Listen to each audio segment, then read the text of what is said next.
ce jeu mérite amplement le prix du GOTY 2024. Bonjour à toutes et à tous, c'est Erwan, j'espère que vous allez bien et aujourd'hui on parle de jeux vidéo. Voilà, je suis très content de parler de jeux vidéo, c'est la première fois qu'on parle de jeux vidéo sur la chaîne cette année, voilà. Il me semble bien que j'ai oublié un petit détail. On a quand même parlé de jeux vidéo à plusieurs reprises sur la chaîne, mais c'est vrai que c'est pas très régulier. J'aimerais bien que ça devienne un petit peu régulier cette année. J'aimerais bien peut-être aller au plus tard tous les 1 mois et demi, 2 mois parler de jeux vidéo. Voilà, que ce soit, je sais pas, pour des attentes, pour des réactions des trailers, pour des avis tout simplement sur un jeu. Voilà, c'est quelque chose que j'aimerais bien mettre en place sur la chaîne. On verra si je m'y tiens, voilà, on verra ça. Mais là, on va parler des jeux vidéo que j'ai fait en 2024. Et il y a eu pas mal de jeux mine de rien. Alors évidemment, c'est pas que des jeux sortis en 2024, il y a aussi des jeux sortis en 2003 et auparavant. Mais voilà, c'est juste pour vous donner un petit avis rapide. Je vais pas les prendre dans l'ordre. On va commencer par exemple par un petit jeu de super-héros, à savoir les Gardiens de la Galaxie, Guardians of the Galaxy. Voilà, un jeu qui malheureusement s'est fait bouder à sa sortie parce qu'il était sorti 1 an après le jeu Avengers que je n'ai toujours pas fait. Est-ce que vous vous rendez compte qu'on est à ce point-là? Je n'ai toujours pas fait un jeu Avengers. J'étais hyper hypé par le projet, mais les retours m'ont pas très convaincu. Mais j'aimerais bien le faire quand même un jour. Je suis sûr que le jeu est pas si mauvais que ça, juste que voilà, c'est peut-être pas le jeu du siècle, mais c'est pas non plus le pire jeu qui ait jamais été fait. Enfin, en tout cas, j'espère. Voilà. Mais du coup, ce jeu-là, comme c'était par le même studio et qu'il est arrivé trop peu de temps après l'échec qui a été Avengers, ça a été un bide, malheureusement, mais les retours étaient très très bons et j'ai été très curieux d'y jouer. Bah j'ai beaucoup aimé, j'ai vraiment beaucoup aimé, je trouve le gameplay extrêmement bon, c'est très fluide, c'est hyper satisfaisant. Alors oui, on incarne que Peter Quill, c'est peut-être le truc un petit peu dommage, mais ça se compense par le fait qu'on puisse donner des ordres aux autres gardiens. On peut demander à Drax d'attaquer, à Groot aussi, etc. Et on va au fur et à mesure du coup développer de nouvelles attaques pour nos différents personnages. On développe aussi des tenues différentes du coup donc pour tous nos personnages. Ça c'est super cool. Quelque chose aussi de très sympa, c'est qu'on va rencontrer d'autres personnages bien connus de l'univers Marvel, enfin en tout cas bien connus de l'univers des Gardiens de la Galaxie tout au long de l'aventure. Et ça c'est quelque chose qui fait plaisir. Je vais pas vous dire qui pour vous laisser la surprise tout simplement, mais c'est vraiment quelque chose de très plaisant je trouve. Le scénario était satisfaisant. J'ai juste trouvé ça un petit peu long sur la fin m'a un peu moins emballé, mais en tout cas mais je sais que toute la première moitié du jeu j'étais vraiment complètement à fond, je trouvais ça absolument génial.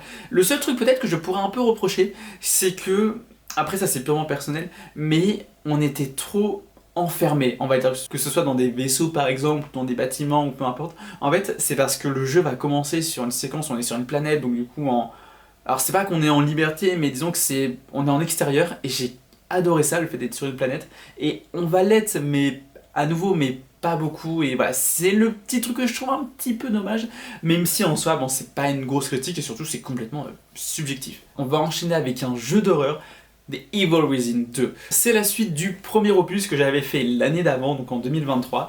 J'ai adoré cette suite. J'ai adoré cette suite parce que ça se veut plus ambitieux, plus grand. On sent qu'il y a eu plus de budget, sûrement par rapport au succès du premier jeu. Et c'est complètement en lien avec les événements du premier jeu. Alors, techniquement, on peut y jouer sans avoir fait le premier, mais je pense que quelqu'un qui débarque dans le 2, il comprend pas grand chose en fait. Puis surtout ça enlèverait aussi beaucoup de mystères qu'on a par rapport au premier jeu, parce que le premier jeu est vraiment rempli de mystères.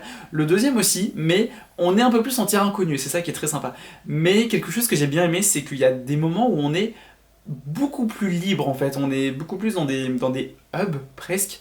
Je pense notamment à une zone qui arrive à peut-être au bout de 3-4 heures de jeu, pas plus. Voilà, donc c'est très satisfaisant. Donc encore une fois, comme je vous le disais, voilà, c'est un jeu qui va être plus ambitieux.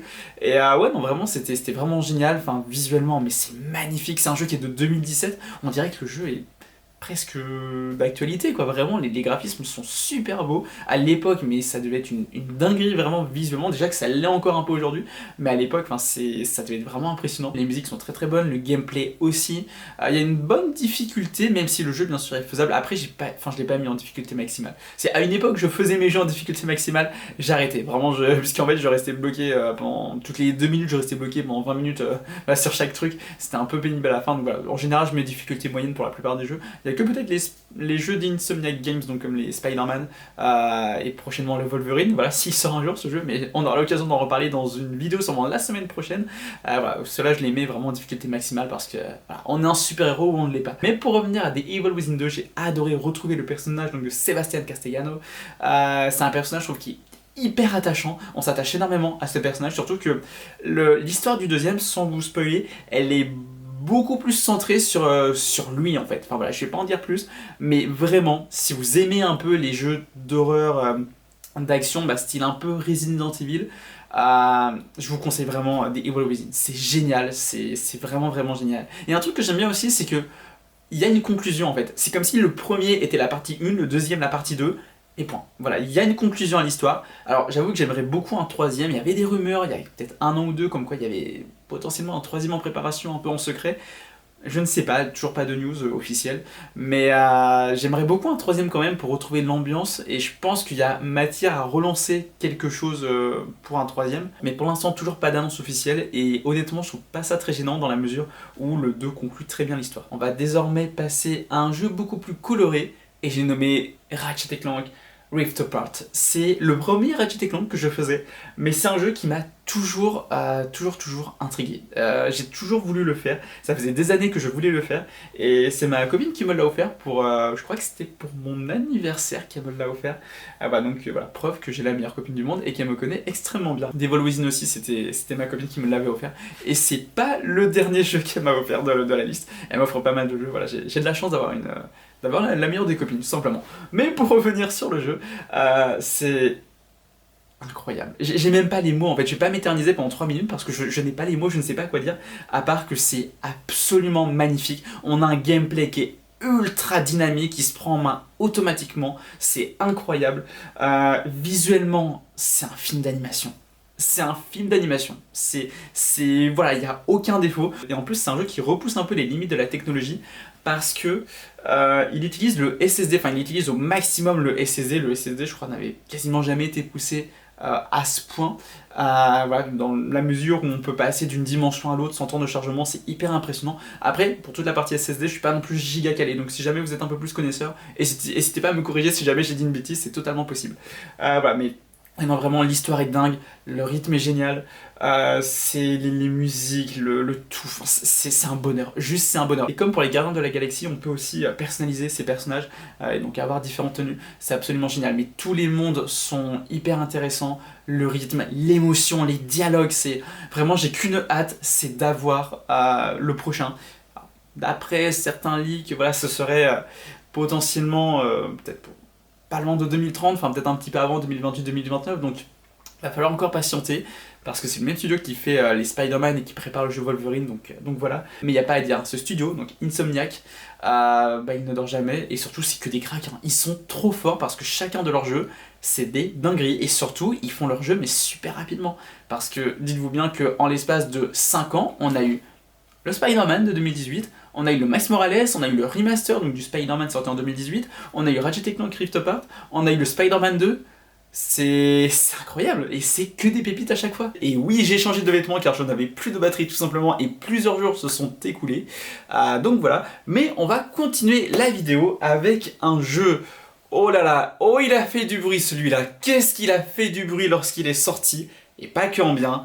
Cyberpunk 2077. Si jamais vous avez loupé ce qui s'est passé au moment de sa sortie, le jeu en fait n'était pas du tout prêt lorsqu'il est sorti en 2020. Du coup il est sorti je crois en décembre 2020. Je sais plus qui exactement, mais j'imagine que ça devait être les développeurs qui avaient vraiment annoncé qu'ils ne seraient pas prêts pour la date prévue, donc de décembre 2020, mais c'est sûrement le studio derrière, ou peut-être au-dessus. Enfin après j'avoue que je m'y connais pas non plus dans toutes les structures du jeu vidéo, donc voilà, donc si jamais vous avez les réponses, n'hésitez pas à les mettre en commentaire, voilà, pour me corriger, hein, bien sûr, si jamais je dis une bêtise, mais voilà, bref, en gros le jeu était pas prêt, ils ont été obligés de sortir le jeu à la date qui était annoncée, et du coup alors je crois que sur PC ça fonctionnait très bien, il n'y avait pas de soucis, mais les versions PS4 et Xbox One, apparemment c'était proche de la catastrophe, enfin c'était truffé de bugs, c'était injouable, c'était voilà.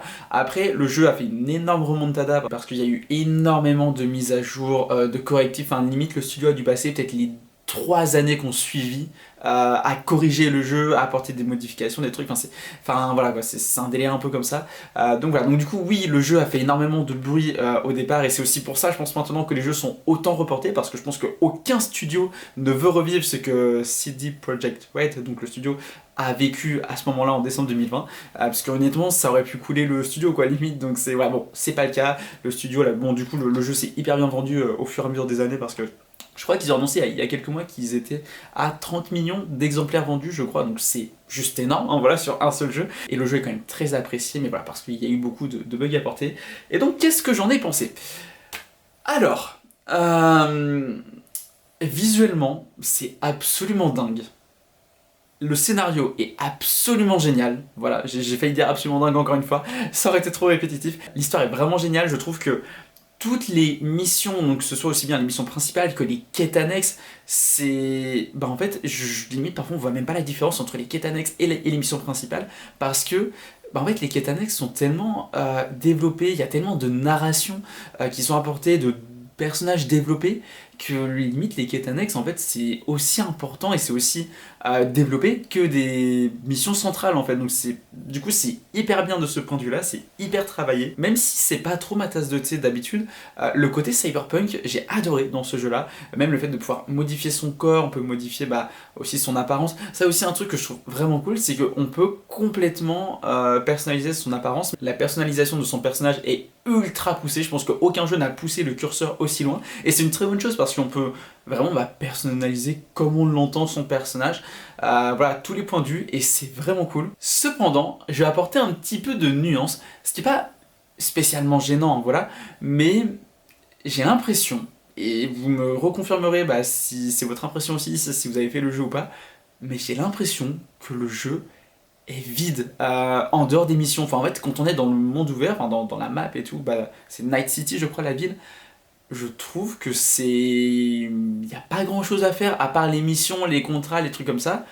Il n'y a pas énormément d'activités en dehors. J'ai pas trouvé ça hyper gênant, mais c'est vrai qu'en général, en fait j'en attendais un peu d'un jeu comme ça, voilà, qui puisse proposer, je sais pas, même peut-être des mini-jeux, des petites activités, voilà, alors que je trouve qu'il n'y a pas grand chose, mais après je me dis peut-être que c'est moi qui n'ai pas réussi à débloquer ce qu'il fallait, c'est possible, ou tout simplement peut-être que, voilà, qu'en dehors des missions donc secondaires, principales, tout ça, et des contrats, et peut-être quelques autres trucs, il y a rien d'autre en fait, c'est possible aussi et c'est pas bien grave, mais par contre c'est vrai que la sensation de liberté elle est excellente vraiment, juste se balader dans la ville c'est un bonheur, voilà, il y a juste la conduite parfois de certains véhicules je trouve est un petit peu compliquée, un petit peu difficile à prendre en main, mais c'est pas avec tous les véhicules, il y en a qui se prennent très très bien en main, et ouais non vraiment Cyberpunk c'était un super moment. Je l'ai pas encore précisé mais oui c'est ma copine encore qui me l'a offert je crois je crois que c'était pour notre anniversaire de rencontre, donc c'est pour ça.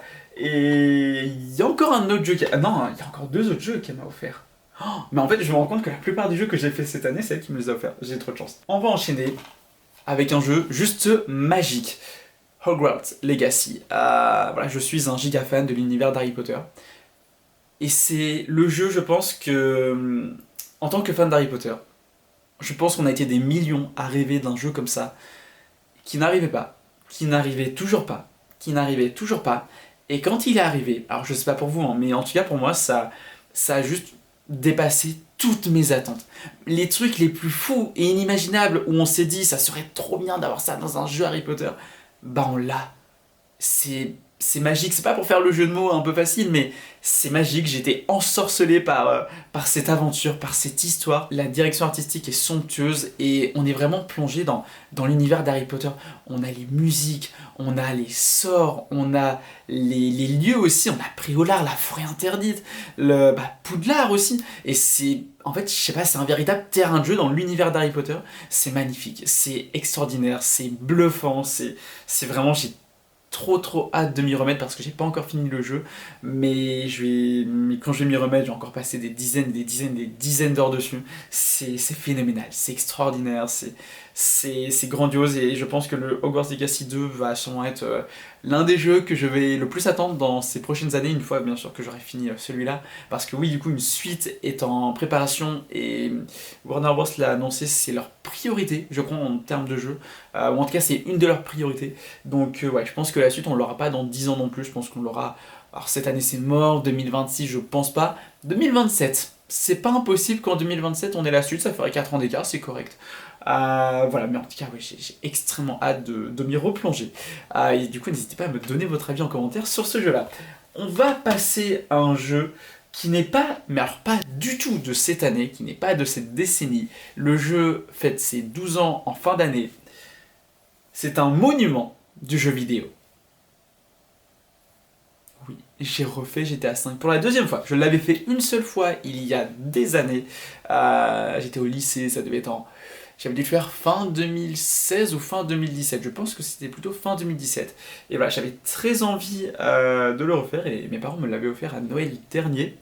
Voilà, et du coup, je l'avais refait donc dans cette version PS5. Voilà, j'avoue que aussi avec toute la hype du GTA 6 qui s'approche et tout, voilà, j'avais très envie de m'y remettre, de m'y replonger, de le refaire. Et bah, ça a été un bonheur absolu. Voilà, il mérite clairement son titre de monument, de pilier du jeu vidéo. C'est un jeu clairement qui a énormément apporté au jeu vidéo, enfin au monde du jeu vidéo en tout cas. Voilà, il y a clairement eu un avant et un après GTA V. Et encore, est-ce qu'on parle encore d'après GTA V? Tellement le jeu il est encore ultra vendu, il est encore au cœur des discussions, des débats, Ouais non vraiment c'est un truc de fou. Enfin, que ce soit l'histoire, les personnages qui sont iconiques, Trevor, Franklin, Michael, l'humour vraiment que je trouve absolument génial, le côté complètement politiquement incorrect aussi, mais voilà qui fait je sais pas si on peut dire le charme des GTA, mais en tout cas qui fait partie de l'ADN des GTA. Puis même juste bah, la conduite qui est géniale, le côté complètement délirant. En fait, j'ai fait ce jeu en fait au moment où j'entrais en période d'examen, donc examen de fin d'année, mais de fin d'année scolaire, donc au printemps dernier. Et bah, en fait, j'avais besoin d'un jeu léger, drôle, fun, qui me fasse oublier un peu je vais pas dire la dure réalité de mes examens et des cours voilà, et du travail à côté. Donc ce qui fait que déjà presque toute l'année, mais en particulier en période d'examen, j'ai vraiment la tête qui est sur le point d'exploser. Voilà, c'est pour ça que j'ai pas du tout hâte de commencer le semestre, enfin le nouveau semestre dans quelques jours, mais bon, pas le choix, hein, voilà. Et donc du coup, j'avais vraiment besoin d'un jeu léger, d'un jeu qui fait du bien. Et GTA V, c'est un jeu qui me fait du bien. C'est un jeu vraiment où je m'évade, où juste je passe un bon moment, je rigole. C'est un jeu où je suis vraiment impliqué dans l'histoire, dans le scénario, dans les personnages. C'est génial. Voilà. En fait, j'ai pas d'autres mots, mais c'est un bonheur absolu. C'est trop bien. Enfin, je suis pas un gros joueur et pourtant en l'espace de peut-être un mois et demi, j'ai quasiment 100 heures sur le jeu. Pourtant, je sais pas comment j'ai fait parce que j'ai pas l'impression d'avoir passé tant de temps que ça, surtout en plus que j'étais en période d'examen, mais voilà, c'est un jeu vraiment où enfin, le temps je le vois pas passer. Bref, voilà, je pourrais continuer à en parler encore pendant des heures et des heures et des heures. C'est pas le but non plus. Donc oui, GTA V est un banger absolu et j'ai extrêmement hâte de pouvoir poser les mains sur GTA 6. Mais il y a un autre jeu qui est un banger absolu. C'est le jeu que j'ai fait juste avant GTA V. C'est un remake d'un jeu sorti je crois en 2005. Resident Evil 4. Devinez quoi, c'est aussi ma copine qui me l'a offert. Il faut savoir que, je crois que c'était pour la Saint-Valentin d'ailleurs. Enfin après on n'a pas forcément besoin d'occasion pour se faire des cadeaux, on se fait même en dehors, mais bref voilà, c'est pas le sujet de la vidéo. Mais ouais, Resident Evil, il faut savoir que c'est une licence qu'elle adore, que j'adore aussi. Et alors, on vous racontera peut-être un jour voilà, toute notre rencontre, comment ça s'est fait et tout. Mais il faut savoir que la licence Resident Evil nous a beaucoup rapprochés juste avant qu'on se mette ensemble et tout. Donc c'est pour ça du coup que c'est vraiment une licence du coup, qui nous est chère à tous les deux. Donc voilà. Et donc oui, de toute façon j'avais très envie de faire ce jeu.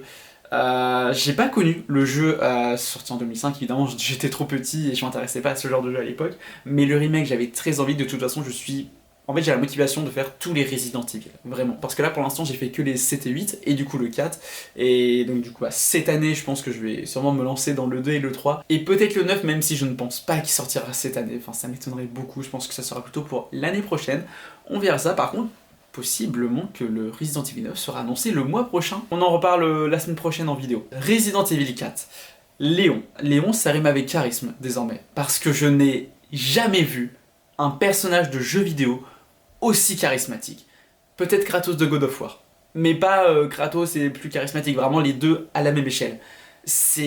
Il a un charisme, il a une classe, il a une présence à l'écran, enfin, c'est impressionnant, vraiment, juste donnez-moi son charisme, vraiment, genre, comment est-ce qu'on fait? Vraiment, est-ce qu'il y a une école en France pour obtenir le charisme de Léon au bout de 3 ans d'études, j'en sais rien, mais je pars trop loin, je sais, mais vraiment, voilà quoi, enfin CapGod vraiment, Capcom pardon, mais c'est vrai qu'on les surnomme aussi CapGod, ils sont trop forts parce que ils auraient pu juste nous faire un petit remaster, non non non non non, ils ont refait entièrement les surfaces, les textures, le graphisme, enfin les graphismes pardon, enfin le jeu vraiment on dirait qu'il vient de sortir aujourd'hui, on dirait pas du tout que c'est un remake qui date d'il y a 20 ans, c'est super impressionnant, ils sont vraiment donnés à fond dans ce remake, puis voilà je parle même pas du scénario qui est vraiment génial, qui est hyper entraînant, qui est captivant. En plus, ça m'a fait un peu réviser mon espagnol, donc ça c'était cool, bon, principalement du coup des insultes ou autres, mais en vrai c'est bien, ça m'a fait un peu réviser mon espagnol, donc ça c'est plutôt sympa.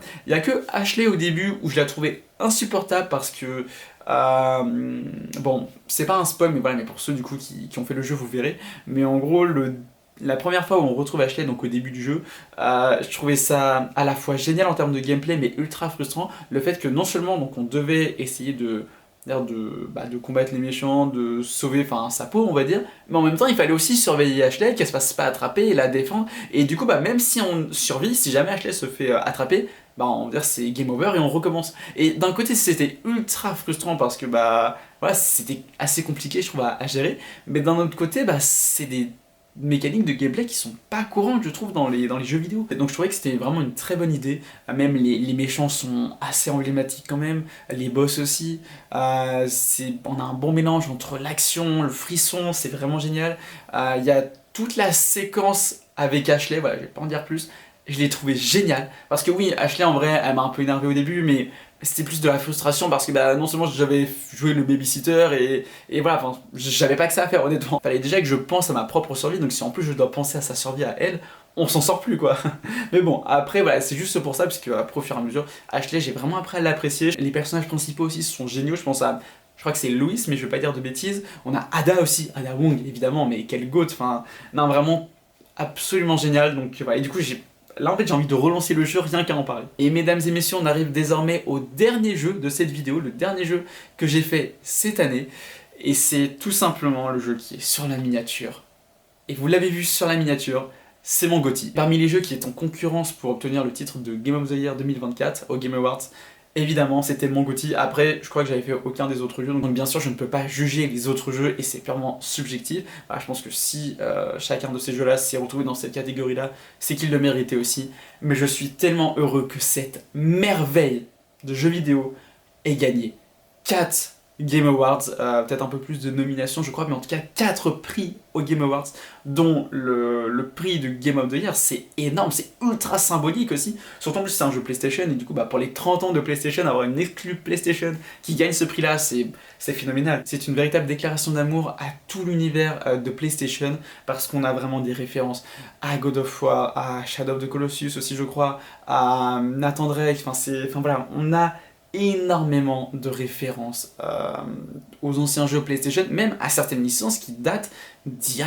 30 ans ou presque. C'est hyper impressionnant. La plupart des références, j'avoue, je ne les avais pas. J'avais surtout les plus récentes, comme Uncharted, God of War, Horizon, etc. C'est magnifique visuellement, la direction artistique est à tomber. Et en termes de gameplay, c'est inventif. En fait, je pense que c'est ça. Je pense que inventif, c'est le mot qui correspond le plus à ce jeu, en tout cas pour le gameplay, parce que chaque niveau va être plus créatif que le précédent.